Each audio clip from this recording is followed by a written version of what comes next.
the infrastructure of the United States is one country that's in very serious condition. I mean, I've seen documentaries showing there's bridges all over the country. There's plumbing systems, sewer systems that are ready to collapse at any minute. Yet we're spending shitloads of money on a military budget for what? That's one of the most dangerous industries in the world, the military-industrial complex. And you don't need to be a genius to do the research to find that they just start these wars and use propaganda in the media to wind people up. Vietnam was a good example. You've got a situation here where people really need to quickly turn back to the philosophies that were sustainable. And that's the more natural way that the natives lived, more in harmony. And it always amazes me, people think they were stupid people. Well, they weren't running around destroying the planet. And and anyone that thinks information from antiquity is stupid, I just have one question. How did the pyramids get built? Yeah, that's a question that's never been answered. No, it hasn't been answered, but there's answers for it, but they become personal answers, and I certainly have my own philosophy, and I've studied these kinds of things a lot, and the point that I'm making is, don't think that native people were stupid. They've done digs where they found toilet systems and plumbing systems more technologically advanced than ours that have been dated 20,000 years of age. Greg Braden's got a great series on Gaia TV called Missing Links, and Greg Braden showed that in a coal mine, I think it was a mile beneath the earth, they found a very advanced computer chip embedded in stone a mile beneath the earth. And the big question is, how in the hell did that get there? Seriously. Oh, yeah. I mean, it's Greg Braden's show, Missing Link, shows all the stuff that science hides from you because they don't want you to know about it because you'll start asking dangerous questions. And, I mean, there's a lot on there. Mm-hmm. Greg Braden's an intelligent man. He's not someone that just plays foo-foo, and he's got lots of good science to back his points up.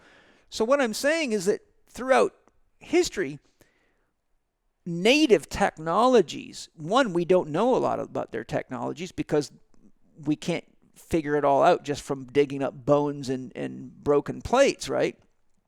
How can you know what somebody's sexual practice was by looking at a destroyed house, right? It doesn't tell you much.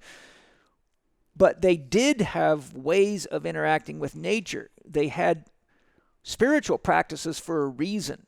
They had worship for a reason. They had respect for life for a reason.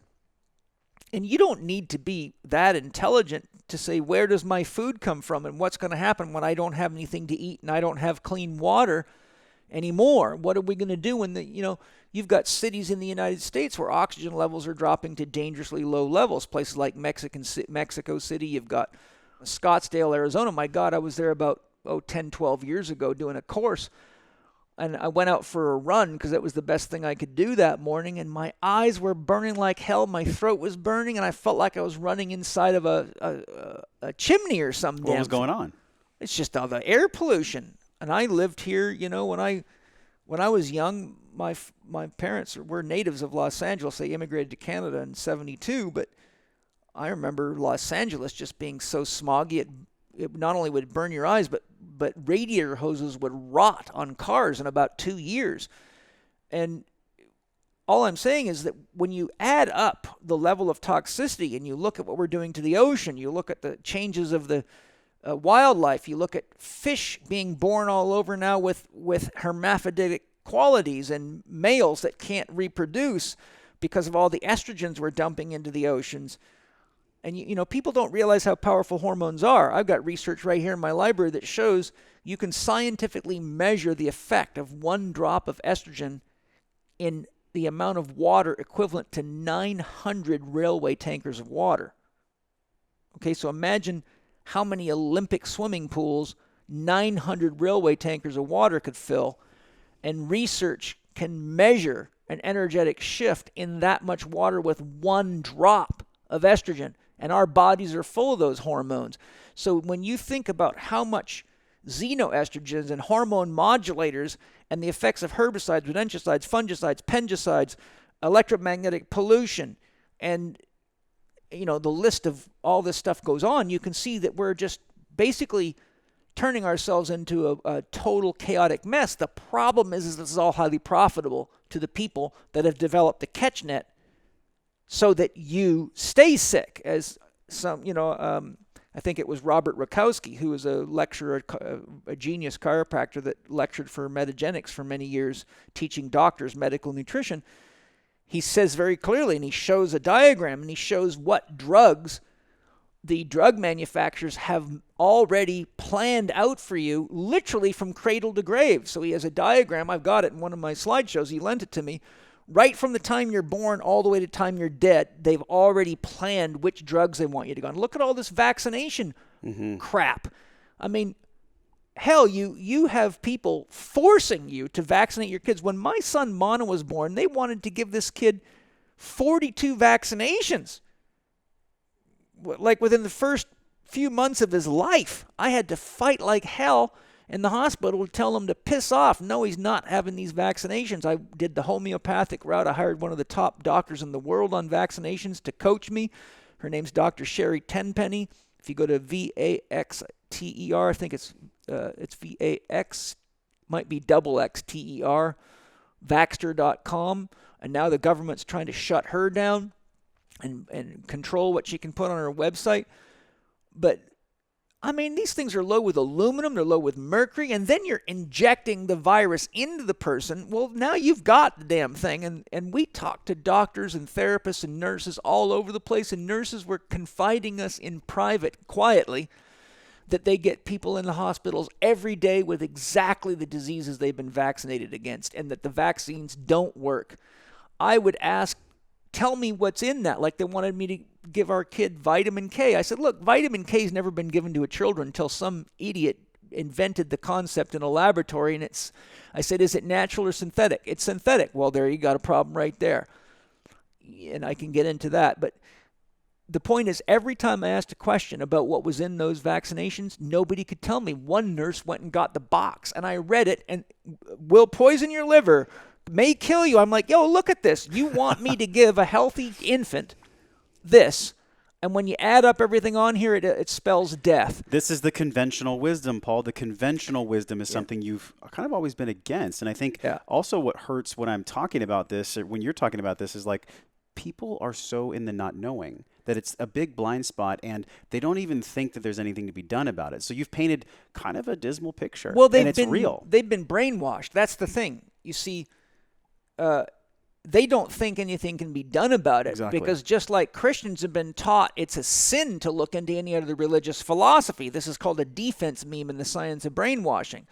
An offense meme is a reward. As long as you do this, you get this reward. But if you don't do this, this is how you get punished. Look, I was a soldier in the 82nd Airborne Division. I know exactly how they break you down so you'll go kill a commie for mommy. It's just standard brainwashing practices. And like I said, researchers showed that the Catholic Church had it mastered by the 8th century, and they've been perfecting it ever since. I mean, a good example of that is look at all the cell phones. Those cell phones can be used to spy on your every move. They can listen to everything. They can turn them off, on and off remotely.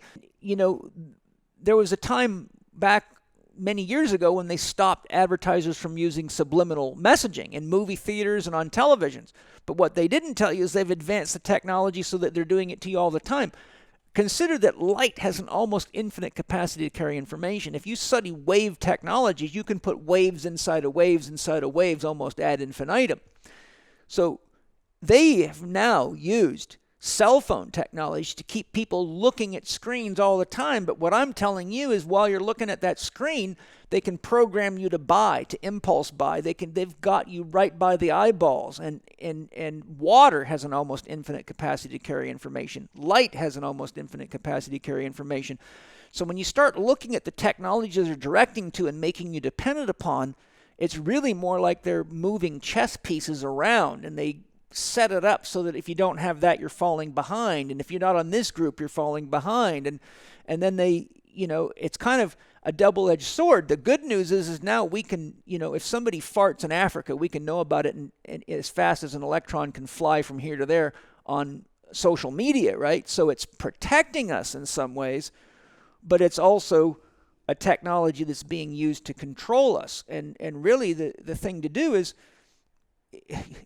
if you just go talk to people that have lived a real life and have some connection to the earth and some basic knowledge and skills, you'll learn a hell of a lot more than you can staring at a screen. And if you just remember that real food comes from real soil, and it's not poison, it's not toxic, and real food from animals is animals that have been loved and respected and that aren't dying in a state of complete shock, fear, and whatever emotion an animal can feel when it's forced to live as a poisoned being with no space to breathe, move, or who would want to eat that anyhow? Let's talk about that, though, because one of the most popular blog posts on Wellness Force is where I cite your work about the closed organic cycle. We have over 1,000 shares about this. So if people maybe understood, Paul, what even the hell the closed organic cycle was, maybe they could live their life in more alignment with that.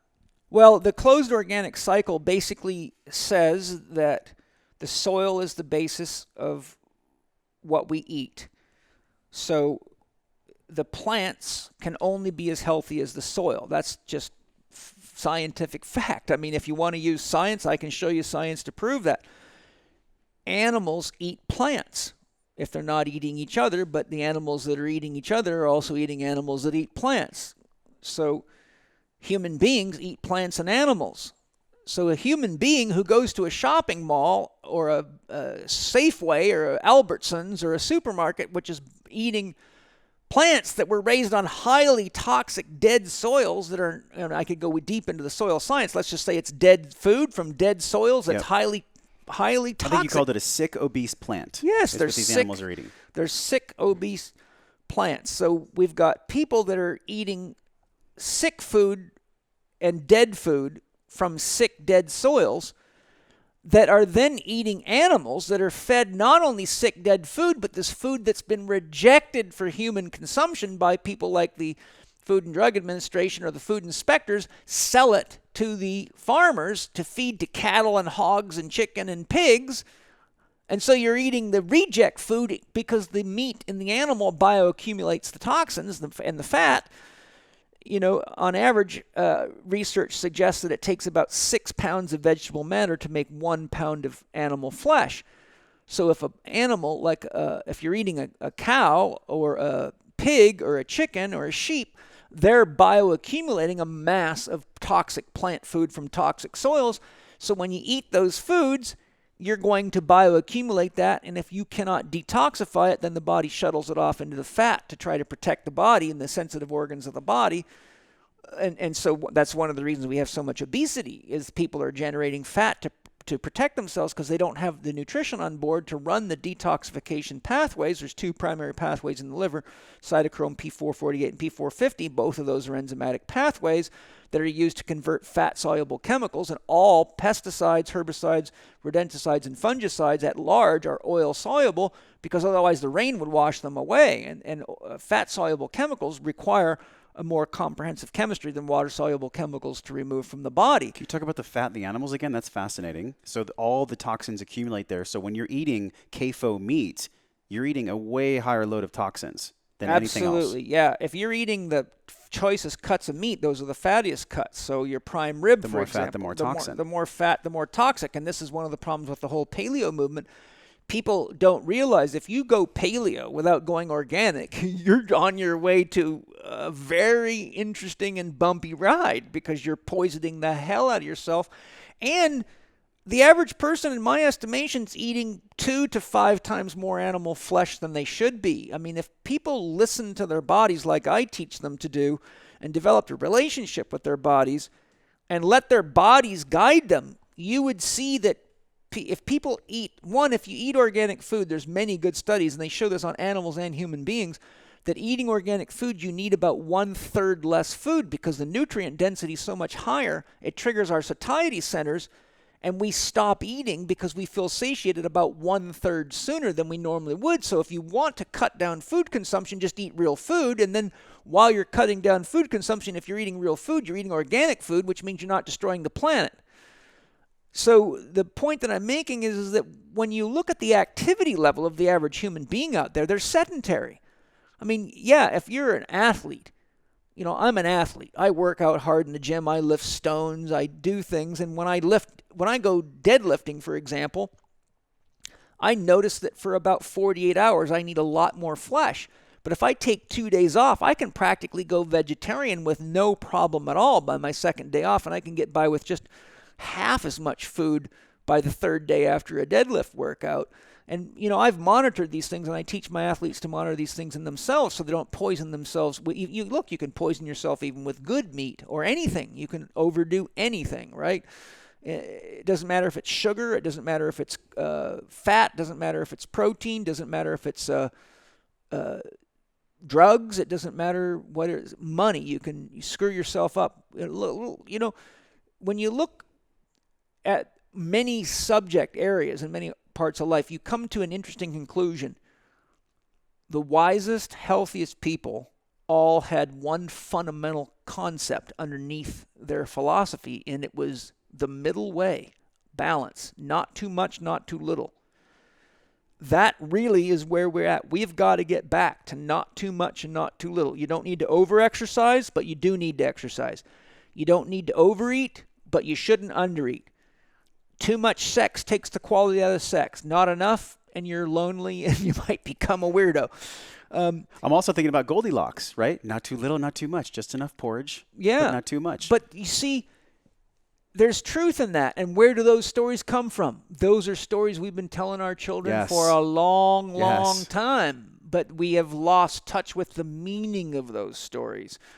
And so, the good news is we have so much advanced technology now that if we task the entire military with rehabilitating the soils and cleaning up the oceans, instead of developing weapons of mass destruction, and instead of using television as a weapon of mass distraction. And we have to remember the word television means tell a vision. We are programming people under the powers and influences of corporations that are designed specifically to make money and don't give a shit about how you're doing, because that's profitable too. So we have to be very selective, and remember, we're looking at light-sourced information that tells us a vision, and I mean tells you like a drill sergeant tells you, you will eat Chips Ahoy. You will eat at McDonald's. And people don't realize that they're doing things. And look, I mentioned it earlier. You've got to think something's wrong with people when they keep eating all this food and thinking they're getting a good deal when they're getting fat and sick, and they keep doing it anyhow. I mean, what would you think of someone who is banging their head against a cement wall while crying about how painful it was, yet they would not stop? Wouldn't you think that was just a sign of complete lunacy? I would just want to help them. I'd want to sprint over and hold them and be like, don't hit your head against the wall. Yes, but I'm telling you that if they keep watching all this stuff and listening to all this stuff, that they run back and keep hitting their head on the wall. And that's somebody who is in deep shit, and that's our world culture today. And the thing that scares the hell out of me is that Americans and other large corporations are now taking that technology into third world countries who were close to the ground and who still had a chance. Yeah. So if we don't all start standing up to the government, I mean, we don't have a government anymore. We have a corporate headquarters. That's what we've got. Well, look, the world should be shit scared when you have Donald Trump as a president. When you vote in a guy who's bankrupt many businesses, has a reputation for being a crook, has no respect for other people's racial or religious needs, wants, or beliefs, and has already been highly suspected of rigging an entire election and is a bad actor. I mean, Ronald Reagan was scary enough. Now we got someone who literally is a bad actor. Some people believe he is the darkness that we need, though, to shake loose a little more consciousness. He is an expression of what's trapped in the unconscious of humanity. The point is, you got to do something about it. Look, you can come to me with depression, and I can identify that your depression comes from maybe, let's say, parental abuse as a child, or had the hell scared out of you in a Christian church. But when I give you the techniques to heal that, such as meditation, such as journaling, such as art therapy, you have got to choose to use the techniques, don't you? Mm-hmm. Or there's nothing I can do as a therapist. As a therapist, it's my job to educate you and guide you, but it's your job to do the work. Well, if we can see our shadow in Donald Trump, then we better get together and do something about it. Or it's like going on a shamanic journey and going, wow, man, wow, I saw God. I know I need to love people more. I need to take care of the planet. And then you go home and you're right back to being the same village idiot you were. And then you go on another shamanic journey and another one. And I'm like, how many frickin' times do you have to get the message? Medicines don't do the work. They open the psyche. They show you what's keeping you from truly being human and truly being a citizen of the world and the universe. But you have got to pick your bony ass up or your fat ass up and walk through the door they opened and say, I'm going to get rid of my synthetic clothes. I'm going to sell my gas guzzler. I'm going to buy organic food and put my money into sustainable living. I'm going to take my stock out of drug companies and out of these companies that are destroying the planet, and I am going to live a simpler life that doesn't cost so much. If I have to move out of my house and get an eco car or ride a bicycle, I'm going to do what I got to do, because I know that if I don't do it, then I haven't changed the world, and I can't just sit around forever waiting for everyone else to fix the world. We've got this passive society, which is part of the program. And Ken Wilber goes into the development of our education system. There's a book I listened to years ago by Ken Wilber called A Brief History of Everything. And he shows how our entire education system was developed by plantation owners. And the plantation owners developed the education system to pre-program the children to work on the plantations, and that they were specifically designed to knock creativity and novel thinking out of the children, because they did not want them screwing up assembly line processes or processes that were automated or that were done in a specific way. So they used the so-called education to keep the children busy so they could work the parents longer in the fields and in the sugar cane factories or whatever. But what we don't realize is that between religion and our education system, we are taught what to think. We are not taught how to think. My wife has 3 master's degrees, one of them in biological anthropology from Cambridge University in England, which is what I would consider a real university.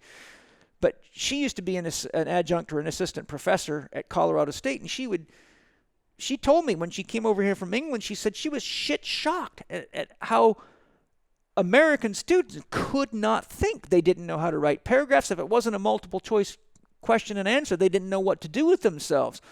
And so, you know, you've got the military that programs you and brainwashes you. You've got education systems.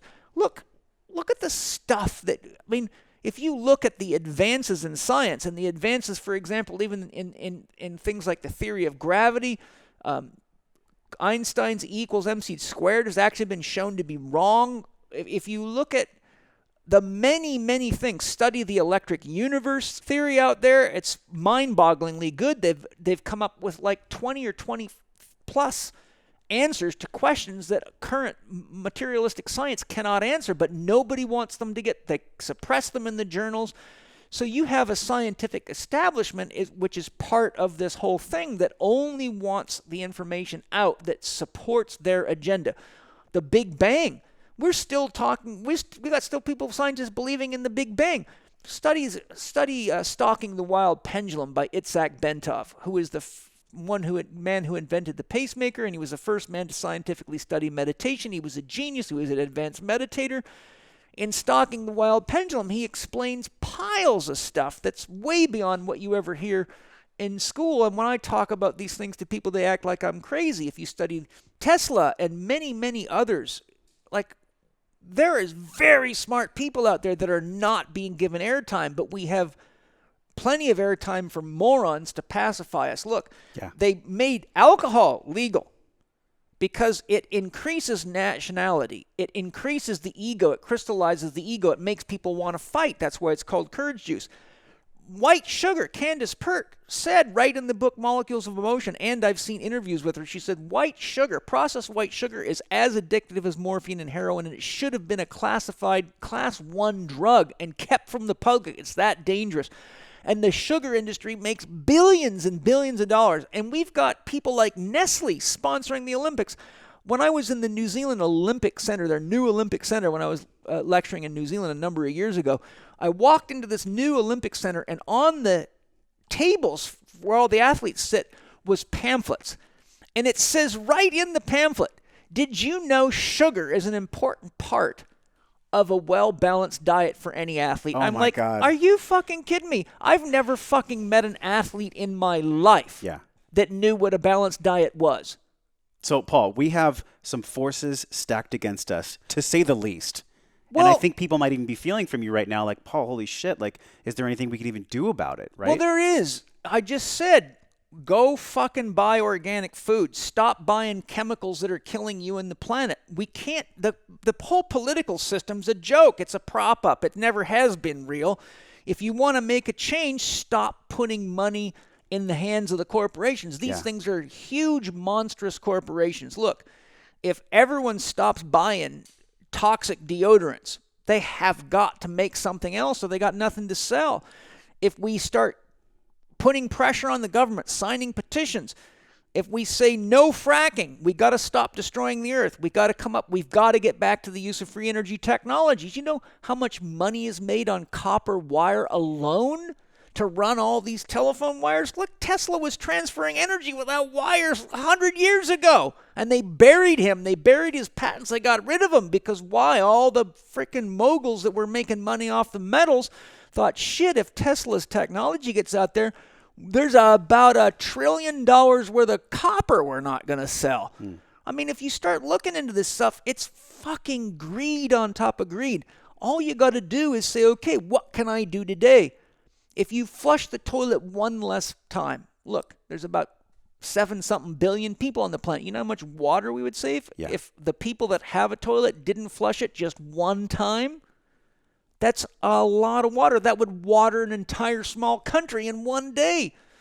Stop throwing shit in the garbage. Most people don't realize it takes 3 times the amount of water that the average plastic bottle holds to make the plastic bottle.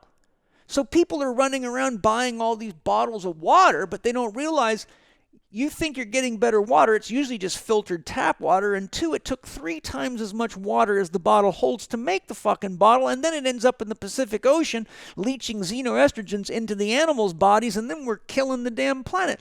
There's a million things you can do. The first thing you got to do is start with yourself. Yes. Just say, I'm going to eat better. I'm going to get to bed on time. That's why I teach 4 doctors, Dr. Quiet, Dr. Movement, Dr. Happiness, and Dr. Diet. If you don't understand those 4 basic philosophies, you don't understand the basics of living, and nobody can help you until you understand that, because that's how the whole world works. So eat organic food and put your money into the hands of people that care for the soil. Stop buying chemicals for your body, for your home that are toxic. Buy things that are earth-friendly, that are made by earth-friendly corporations. Carpool when you can. Support the companies that are earth-friendly. Buy organic clothing. You start wearing synthetic clothing, it screws your energy field up, and they have the technology now to measure that. But I've been telling people this for years. Look, I teach Tai Chi. I've been practicing meditation since I was a kid. I've taught thousands of people Tai Chi. I did it for 15 years, practically every single day of my life. I can feel subtle energy very well, and I can tell you, and as a medicine man that uses psychedelics, I have had people literally want to rip their clothes off when they get deep enough into a journey with plant medicines, because they're so much more aware of their subtle energies and their feeling. They feel like they're being suffocated in plastic. And I tell them, never show up to a journey with any kind of synthesized material, polyesters or any of that crap, because it disrupts your energy field and it disconnects you from the earth. Stop watching crap on television. Go back to making some music, sing, dance. Read good books written by intelligent people. Study the books of the people who you would be willing to emulate. Yeah. But what do we have now? We have people that spend their whole day watching. Haven't you ever looked at the ads on television and wondered who in the fuck watches that? No, because I don't watch television, and we've talked about this a lot too. And it's funny you mentioned these weapons of mass distraction. You know who said the same thing was Gay Hendricks. right? This body intelligence, Gay Katie Hendricks. And so I think about where people actually are today. You have 30 plus years of doing this work. Yeah. If somebody's listening right now and they're taking these notes, which by the way, we're going to link so many notes in the podcast today. But if people are starting out, is it just the starting point for the revolution that we need, where they just take loving care of themselves? You can't give what you don't have. How the hell are you going to save a planet when you're too tired to wipe your ass, comb your hair, and go to the store and buy some real food? If you want to make a change in the world, you can guarantee you do something by just loving yourself and taking care of yourself. I mean, shit, people talk about, I get all these vegetarians saying how it's cruel to animals to eat meat. I'm like, well, the reason you're here is because you're sick. So here you are touting this vegetarian or veganism philosophy, and I'm not saying it's anything against the philosophy. Everything to me is a tool in a toolbox. There's a time to be a vegetarian. There's a time to be a vegan. There's a time to eat meat. There's a time to fast. There's a time to go to plants and eat this or that. That's part of what I teach, is being aware of what you need so you can live a full life and be a contributor to the world. But I get these people coming with all their philosophy and telling me how bad it is to eat meat and how important it is for their health. And look, you're paying me $750 an hour to tell me how good your philosophy, but you're sitting in that chair because you're sick. So that means you are abusing a human animal. So quit talking about all the animal abuse, because if you're not loving and taking care of yourself, then you are already torturing one of the most evolved animals that we have, and that animal needs to be awake, healthy, and ready to protect this planet immediately. I'm so feeling that. When I started my training career 2004, I was like, I want to change the world. And I had this almost like existential anxiety that I had to change the world. And I think a lot of health professionals feel this way. Yeah. But I'll raise my hand and admit, I lost my daily practices at some point. It's easy to do. I stopped caring for myself because I was like shining a light on other people the whole time. And good Christian, always care for everybody else but yourself. Right, and this paradigm we learned early, as you've talked about. So shifting this narrative, you do. It's funny. I can almost feel from you like your whole body gets energized talking about the problems, and I think you also get energized talking about the solutions. Well, the thing is, I've been living the solutions. I was raised on a farm. I know what happens when you make mistakes on a farm. You starve. Right? You learn that on a farm. I've come from a working farm, and my father will tune your ass up real quick if you do something stupid. When you're working on a farm, you're working with nature, and we were not a farm manipulating the environment with chemicals. We were a real farm. And, you find out right away. I'll give you a simple example how quick you get a report card on a farm. We had goats, and we milked our goats. But if you don't keep those goats in a controlled environment, goats love to get into garbage cans. Well, let me tell you something. It takes only one drink of goat milk after the goats have been in the garbage can, and there's no damn question in your mind that whatever goes into an animal's mouth goes into everything in its body, including its milk. I have drank goat milk when the goats got out and were eating out of the garbage cans, and it smelled and tasted like garbage and make you sick. One drink of it, it's like someone poisoned you with garbage.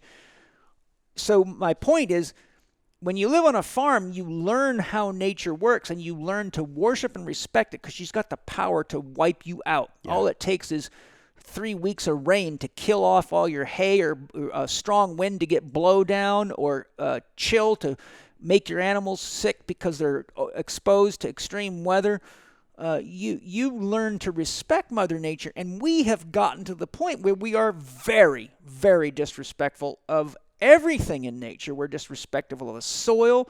We are so full of hubris, we don't realize that under our feet is one of the most comprehensive living chemistry sets in the fucking universe. Yeah. And we think it's just dirt, and we pour nuclear waste into the ground, we pile garbage into the ground, and people just thinks because it's out of sight, it's out of mind. But guess what? It's poisoning your land. I mean, look at all the poisoning of the water in North Carolina, where they have all these factory farms. They've screwed the entire water table up. But the real issue is, right now we need all hands on deck. But you can't think effectively until you're fed and rested effectively. You can't do any work until you're ready to work. You can't be loving until you're loving to yourself. All you can do is fake it. You have to eat well to think well. You have to eat well to move well. You have to eat well to rest well. If you don't eat well, you can't sleep. Your body's jacked up on chemicals. You're full of adrenaline and cortisol, and you are anxious, and you can't sleep. So look, when you see what it takes to be a healthy person, it means you got to go right back to basic principles, and you must love and worship the earth. And look, James Lovelock's Gaia hypothesis, this guy was a highly skilled scientist. This isn't some airy-fairy story about the earth being conscious. Man, he showed beyond a shadow of a doubt that the earth is conscious and regulating systems, and that it's a living organism. Shaman been saying this forever. And people think, oh, these shaman and people like that, medicine men, they're old, antiquated. Oh, yeah? I got a question for you. One, the shaman learned almost all the formulas by talking to the plants. Two, you better read the history of medicine, and you'll find out that the grand majority of the drugs that launched the entire drug industry were recipes stolen from natives and from shaman. And they went into the jungles and they stole the formulas, and there's plenty of this written up in historical books, and they patented it and then went after them for making their own medicines and shit like that. The technology is in the human being, and the technology is in the earth. And I say, let's just get ethical about science. Science has no morals whatsoever. I mean, science makes atom bombs and don't give a shit if it's going to wipe the planet out. They make microwave ovens and don't care if it's going to give you a huge white blood cell count. Look, here's an example of the amorality of science. You go to most hospitals and there's signs on microwave ovens that says, warning, do not microwave milk for babies. Right. Because it kills them. Yes. It causes them anaphylactic shock. Hans Hertel did research years and years ago showing that when he gave people microwave food, they had a huge white cell increase, which means they're having an immune reaction to it. The Swedish government tried to put a gag on him so he could not publish that. But he said, screw you, I don't care if you put me in jail. And he did it anyhow. But if the frickin' microwaves in the hospitals know it'll kill kids, then why would you microwave food for anybody? Period. A little human body and a big human body are still human bodies, and a white blood cell count going through the roof is a white blood cell count going through the roof. But you see, science will manufacture technologies that shouldn't be used because it doesn't really care. All it cares about is, look how cool my invention is and look how much money I'm making off the damn thing. So my point is, we've got to put morality. A moral, by definition, is a code of conduct that is life affirmative. An ethic is a code of conduct that may or may not be life affirmative. I was a paratrooper in the 82nd Airborne Division, and I had a very thick soldier's manual that said who to kill and who not to kill. That's an ethics manual, not a morality manual. Right? You understand? Mm-hmm. Science has got to get moral. Look, if you study the use of the atom bomb, the nuclear bomb that was dropped on Hiroshima and Nagasaki, if you study that, you will find that they had already thrown the white flag in and given up. But the United States dropped the bomb anyway just to make a point. They did not have to drop that bomb. There is the immoral use of science. Einstein about turned inside out when his scientific advancements were used for those kinds of purposes. There's a deeper thing. The world's always been full of challenges. Even though we had healthy, loving tribal people, they used to war like shit. Sure. Right? I said the earth is a schoolyard for souls. Edward Edinger, MD, describes consciousness very beautifully. He says consciousness is a psychic substance, meaning it's real, produced not blindly, but in living awareness of opposites. And everything in the universe is made of the complementary opposites of yin and yang.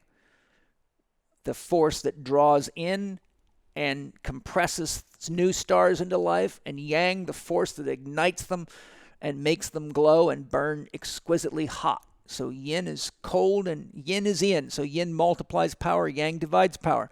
So the battles in relationships, the battles of growing yourself and becoming a professional and going through the trial and error of being a good athlete, or the trials of being a mother, the trials of people learning to get along with each other, the trials of learning how to use science and technology. These are all the things that guarantee consciousness will evolve. The question is not whether or not these two forces are ever going to go away. They're inherently part of the earth. It doesn't matter what technology we have will be problematic with it. The real thing is waking up to realize that the whole universe operates off these two principles, and when you're conscious of how those principles work, then you become conscious of when you're overusing or underusing anything. If you're over-accumulating, that's excess yang. That's fire is desire, right? It eats things up. So the question you have to ask yourself is, what is it that I really need that will satiate me so I don't have to overconsume food, and I don't have to keep satiating myself or palliating myself with more cars, more clothes, more makeup, more. We have become conditioned to be a consumer society, and we consume without any conscious awareness of what it's doing to the earth. And when you start, I remember I saw a program, I don't know what it was on TED or something like that. This girl tracked what it took to make certain things that you just think are obvious, like a computer or something. And man, it took pigs and chickens and soybeans, and I mean, when you saw how much it took to make something like a computer, you realize that every one of those damn things is a big draw on the earth. But because we're blind to all this shit, we just buy shit and use it and throw it around. You know, like, how many people don't compost? If you're throwing food into the garbage, you can't do anything for the soil with that. Yeah. You now just have a rotten garbage pile, right? Just composting. One of the things that Dr. Hollis King found is that when he went to China, they collected their feces and they had dumping sites. Everyone brought their feces and dumped it. They called it midnight soil. And then the farmers would take it out and mix it into the compost and put it back into the earth. So they recycled even their own poop. Today, we can't do that. Why? Because research shows that human beings are so toxic. If you collected their urine and their feces and tried to farm with it, it would kill the plants. So we've actually gotten to the point where we are so toxic that we are poisoning the ground. When you bury a human being in the soil, you might kill the tree next to the person's gravestone. Constant consumerism is an indication that we have lost connection with our soul. We've lost connection with what gives you a sense of satiation emotionally, mentally, and spiritually. Yeah. And we've lost connection to what really is beautiful, right? Look, being able to sit in Encinitas and watch the sun go down, that's beautiful. But playing another fucking round of Street Fighter 2, that's not beautiful. So we've talked about a lot of the problems in the world. And I think viscerally people that are watching and listening have felt them immensely. And they deserve respect and attention. There's also that same light that we can shine on some of the solutions. One of the things that you do is medicine, plant medicine specifically. How do you feel like Mother Nature is using you as a conduit for this? Well, I don't think Mother Nature is just using me. I think Mother Nature is using anybody that's paying attention to what the medicines are teaching them, and to the people that you have to go to that are legitimate, that provide a sacred space for you to do the plant medicines in. The plant medicines speak to anybody that takes them. The question is, are you listening or are you just getting stoned? There's a big difference. If you use a plant medicine to go unconscious, to avoid your inner challenges and the challenges of the world, then you are just wasting plant medicine, and you might as well just get drunk or, stoned or use medical drugs or whatever. It doesn't matter what approach you take. This all goes back to the whole thing I said about, that the earth is sacred and everything in life is participating in the life of everything else. So the plant medicines work to disable the ego's filtration system, so the unconscious contents, the things that we've repressed and often that we're blaming other people for but aren't willing to accept. As you said, Donald Trump is a beautiful expression of our shadow. So a pretty damn dark one. Well, yes, but the dark is certainly in the light now. So the question becomes, what do we do about it? Well, we stop acting in ways that we can see are Donald Trump-like. We stop being too greedy. We stop being disrespectful of people of other races, colors, and creeds. We stop playing religious games that are my religion against your religion. We start living as a community that is part of the earth, and as human beings, we have the power to destroy the earth, and we have the power to nourish and care for the earth, and it's just really about becoming conscious about, well, first of all, why are you doing the plant medicines? Most people do plant medicines because they're running from some kind of problem in their life and they're looking for another one-hit wonder, or they're trying to use it as a form of escape or some kind of like wow factor, there's a lot of beautiful effects that plant medicines bring, but they won't bring those effects to somebody who isn't open to those effects. And like I said to you guys earlier, the plant medicines open a door, but they don't walk through it. You have to do the walking. The plant medicines show you where you're being disrespectful, but you have to go apologize. The plant medicines show you where you're being over-consumptive, but you have to choose to be less consumptive. Plant medicines are teachers. They're not dictators. They're not fascists, right? You understand? Like if you go to a military school, you have to do what you're told or you get punished. But if you go to the plant medicine school, you get a lesson in awareness. But they're not going to force you to do push-ups for not conforming, and they're not going to make you shovel dirt into sandbags for 3 weeks so everybody knows you're an idiot on a military post. When I was a paratrooper, they had a thing called the cherry hat, and it's the last thing you ever wanted to come into contact with. Basically, what the cherry hat is it's a combat helmet painted bright red. And if you ever see somebody wearing the cherry helmet, it means that you're a complete screw-up. And everyone spits at you, throws cans out the window at you, calls you names because they know that you're you're stupid enough to get yourself in trouble enough times to be wearing the cherry hat, which means in a battlefield situation, you're probably the most dangerous guy out there and you're wearing the same uniform they are, which is bad news. But the plant medicines don't give cherry hats out. What they do give out is that your life starts to fall apart on the very medicine that's helping others put their lives together. And there's your cherry hat. All you've got to do is ask yourself this question. If you're drinking 2 cups of coffee a day and you're getting headaches or you're not feeling more vital or more productive, the one question you ask, is this coffee working for me? Is it contributing to my dream?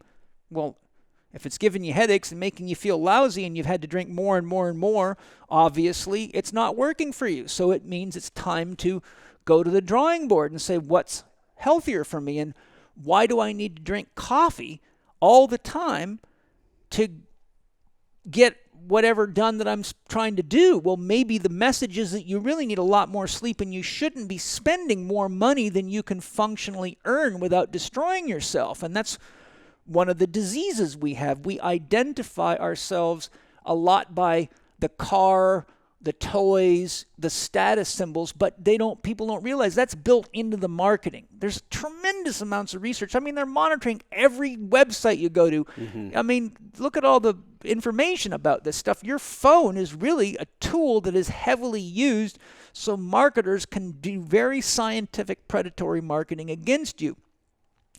So the key point is when you get to the point where you have to work so hard that you have to drink 5-hour energy and Red Bull and coffee and take stimulants just to make it through the day, well, how much more of a warning do you need that you actually aren't living anymore? You're running on a treadmill to keep rich people rich. There's an old saying, if you're not working for your own goals and dreams, you can rest assured you are working for your bosses. And, the first step in the Chek system, I have a 1, 2, 3, 4 system. Number 1, identify what is your dream. Psychologist Jerry Wesh says if you have a big enough dream, you don't need a crisis. But we have a whole culture of people that have been raised by parents and by educational systems and religious ideologies that tell you what you've got to do and what you can't do. Mom and dad say you need to go get a degree so you can become a doctor or a lawyer or a white-collar worker or you'll never make a living. But the kid says, I really want to be a musician. Oh, that's horseshit. Or I want to be a dancer. Or I want to be an artist. Or I want to work on a farm. Oh, so the point is, the percentage of children that are railroaded out of their dreams and taught that they have to do what some authority figure wants them to do. And then we have the white jacket problem, which is a hand-me-down from the religious idea of the priest. So we have doctors telling you what is and isn't healthy when they're not healthy. We have educators telling you how you should educate yourself so you can make a good living, but they're not making a good living and they're not happy and they're not doing things that they want to do.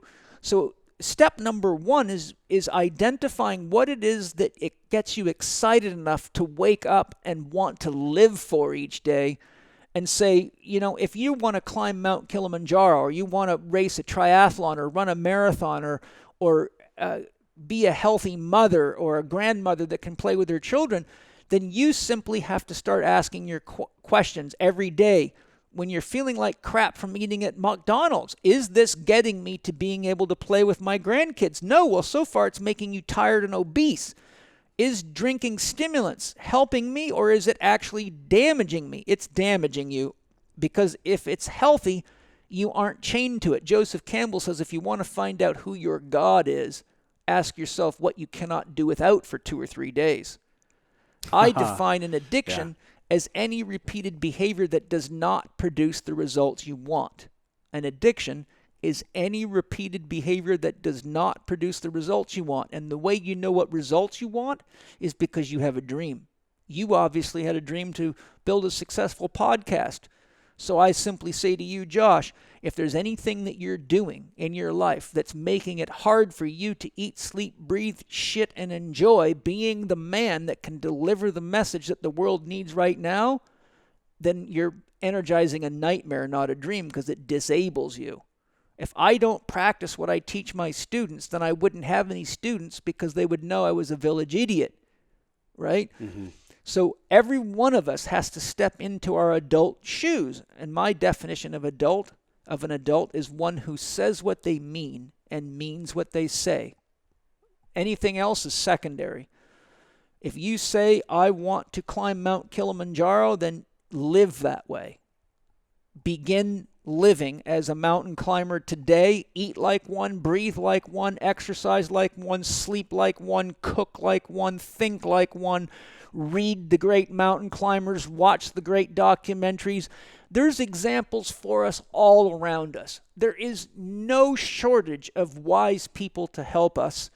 Once we tune in to who it is that we want to morph ourselves into and what we want to share with the world, the information and the people are all around you. I've seen it 1,000 times from Sunday. You want to be a big wave surfer? Study Laird Hamilton. Eat like Laird Hamilton. Watch his interviews. Listen to his podcasts and become as much of Laird Hamilton as you can. And you'll find out something very quick if you start listening to Laird Hamilton. He's not just some dumb jock. He is one highly developed, highly intelligent human being with a deep love and respect for nature. And if you emulate Laird Hamilton on the way to being a big wave surfer, you got something. If you want to be a great scientist, then study scientists whose lives reflected the life of an intelligent human being. Not Oppenheimer. He created destruction and death, and if you see interviews with him, he looked like death itself. Go study the Genius series. Look at the Picassos of the world. Look at the Einsteins of the world. I've studied the biographies of about 150 of the world's greatest thinkers because I wanted to know what it is that makes these people great. What it is that was part of the fabric of the psyche and the soul that brings a person to devote themselves so fully to their path that they leave magic behind that inspires the rest of us. What was it? It was the commitment to a dream. Yeah. It was the dream, right? Look, if God is unconditional love, then the answer is always yes. That's why they say be careful what you pray for. You may not like what you get. God is unconditional love. That's a zero force. That means the answer is always yes. To say no is to create a condition. God is pure potential. And when we set a dream for ourselves and focus our intention in that direction, then the whole universe conspires to help us. And you talk to thousands of people that are great achievers and have developed themselves spiritually, they all tell you the same thing. Study all the world's religions. I have. At the core of every world religion is the same message. It doesn't matter. I don't care if it's Jesus saying, like I got books right in my library comparing the sayings or the parables of Jesus, Lao Tzu, and Buddha, side by side. And what cracks me up is the Christians are so anti-Buddha and anti-anybody but Jesus, but they don't realize, well, first of all, if God is God, then God is all these, the source of all these things. And two, don't deny wisdom no matter where it comes from. Three, if you study the history of the making of the Bible, or a great course is How Jesus Became God. You can get it right from the Teaching Company or the Great Courses. I think it's the Great Courses. You can find on Amazon, How Jesus Became God. There's just one example of many courses I could cite. And when you actually get honest about your investigation of your own philosophy, if you don't ask challenging questions for yourself, then you're always going to be gullible, and you're always going to be programmed, and you're always be susceptible.